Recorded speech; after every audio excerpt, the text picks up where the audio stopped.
Bonjour à tous, moi c'est Lucie. Alors je me représente un petit peu parce qu'il y a pas mal de nouvelles personnes qui sont arrivées. Bienvenue à vous, installez-vous, mettez-vous à l'aise. J'espère que vous êtes bien et que ce que vous voyez un petit peu de mon contenu vous plaît. Donc moi c'est Lucie et je suis en formation pour devenir conseillère conjugale et je partage un peu. Toutes les semaines je fais une grande vidéo comme ça où je partage un peu mon point de vue sur un thème ou sur des expressions. Et aujourd'hui c'est cette expression de tous les mêmes qu'on entend bien souvent.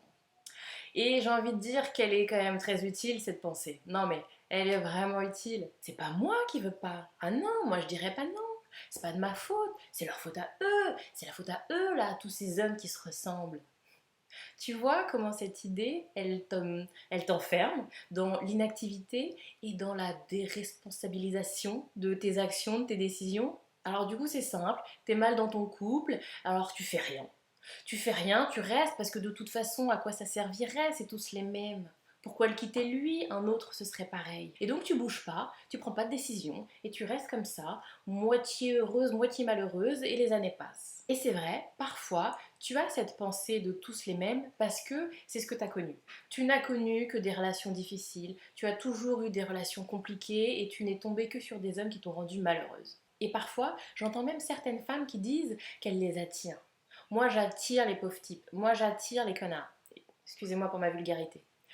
Et j'entends aussi, tu sais, à 30 ans, 40 ans, 50 ans, les mecs bien, ils sont tous déjà pris, il reste que les autres.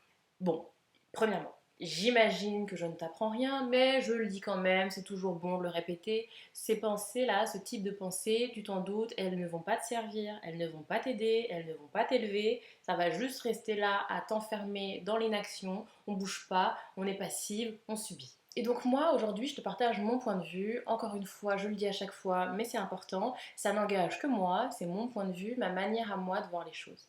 Et donc pour moi tu ne les attires pas, tu les tolères. Et c'est là toute la différence. Alors je sais que ça fait un peu cash dit comme ça, mais je t'assure que mon idée c'est peut-être de te bousculer un peu pour que tu l'envisages. Je te dis pas j'ai raison, je connais pas ta vie, c'est toi qui sais le mieux. Mais juste si tu pouvais l'envisager, alors, enfin, pour moi, c'est déjà hyper intéressant. Donc pour moi, cette idée, c'est que tu ne les attires pas à toi, non, pas plus qu'une autre femme, tu les tolères dans ta vie. Il y a des femmes qui les tolèrent, il y a des femmes qui ne les tolèrent pas. Et je t'invite à te demander, est-ce que tu as des critères d'exigence? Est-ce que tu as des choses que tu ne tolères pas?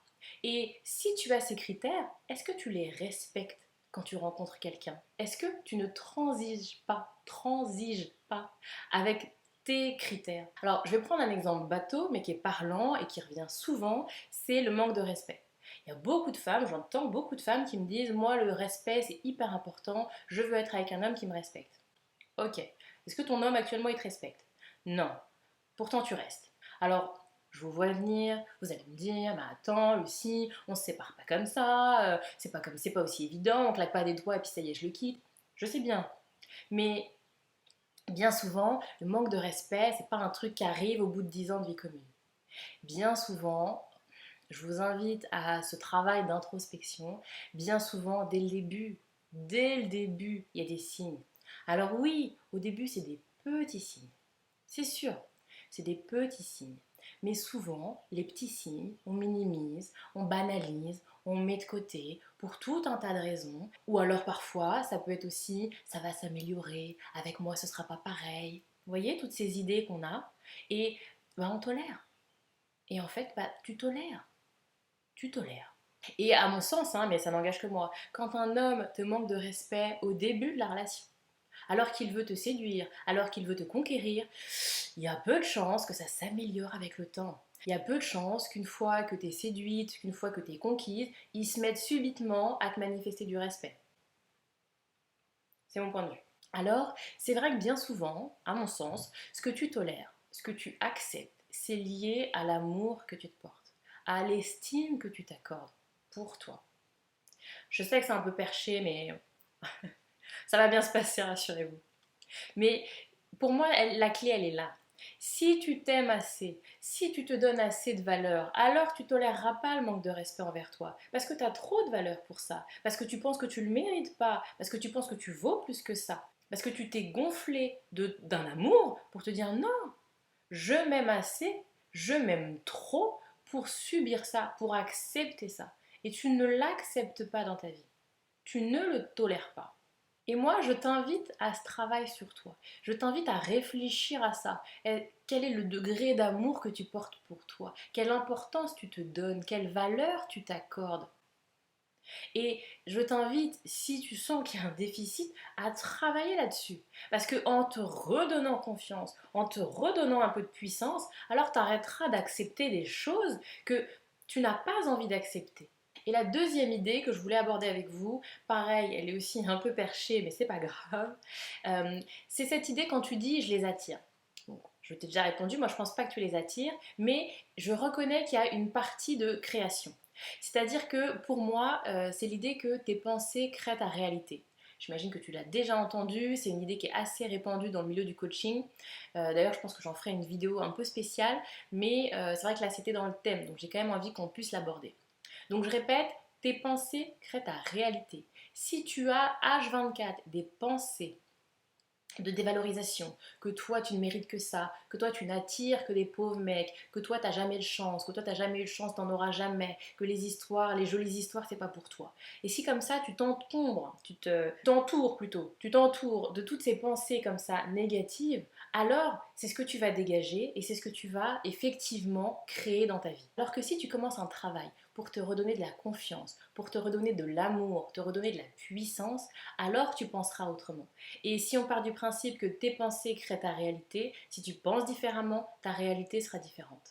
Bon, je m'arrête là pour la loi de l'attraction. Je pense que j'en ferai une vidéo sans doute la semaine prochaine. Je ferai une vidéo spéciale la semaine prochaine où je détaillerai un peu plus cette idée. En tout cas, pour finir, sache que moi je propose un accompagnement spécifique pour les femmes. Et c'est ça l'objectif. L'objectif, c'est que tu arrêtes de subir ton quotidien, c'est que tu arrêtes de subir ta vie et que tu sois actrice de tes choix, que ce soit pas la faute des hommes si ça marche pas, la faute des hommes si tu restes en couple alors que tu n'en as pas envie, ou la faute des hommes si parce que c'est tous les mêmes alors je suis célibataire. Non. L'idée, c'est que tu puisses redevenir actrice de tes choix. Parce que oui, je voulais revenir sur ce que je disais tout à l'heure, sur l'exemple de l'homme qui te manque de respect. Je ne dis pas vas-y, quitte-le dans la seconde. C'est pas ça que je te dis. Je t'invite à réfléchir à ce que tu veux. Et si tu fais ce travail de réflexion, alors ton choix il est fait en conscience, ne subis pas. Si tu travailles sur toi et que tu dis bah oui, oui, oui, en toute connaissance de cause, pour toutes mes raisons qui me sont propres, je décide de rester. Alors c'est pas la même chose. Alors c'est pas subi, alors c'est un choix conscient, volontaire, délibéré. Et tu verras, il n'est pas du tout vécu pareil. Et du coup, moi, ce travail de réflexion, ce travail de définir ce que tu veux, moi, je peux le faire avec toi. Donc, si tu es intéressé, tu n'hésites pas, tu m'envoies un petit message et on en parle ensemble, on voit ce qu'on peut faire ensemble. Sur ce, j'espère que la vidéo t'a aidé, t'a reboosté un peu. N'hésite pas, si ça t'a plu, à aimer, à partager, à mettre un petit commentaire. Et on se retrouve la semaine prochaine, du coup, pour la fameuse vidéo sur la loi de l'attraction. D'ailleurs, dis-moi aussi, t'en as entendu parler, tu connais, qu'est-ce que t'en penses? Bref. À la semaine prochaine.